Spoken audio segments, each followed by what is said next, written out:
Bu ne derttir, ne musibet, ne beladır çekirem. Üzülür ümidlerim, tek ecele göz dikirem. Bizim eşk bahçamızın gülleri soldu ebedi. Açmayır gözlerimin yaşını her gün tökürem. Bakıram cavanlara, hamı gülür hamı danışır. Doğrudan maraqlıdır, hayat kaynayır karışır.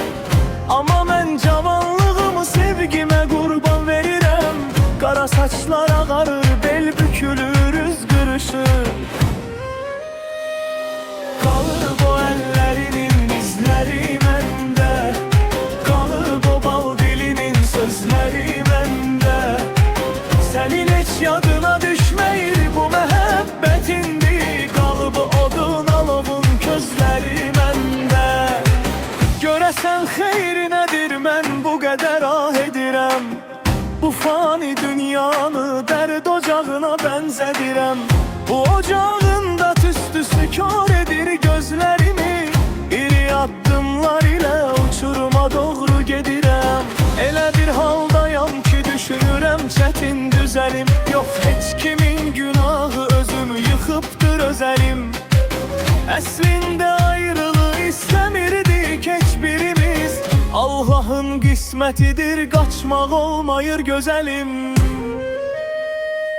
Qalır bu əllərinin izləri məndə, qalır bu bal dilinin sözləri məndə. Sənin heç yadına düşməyir bu məhəbbətindir. Qalıb odun alovun közləri məndə.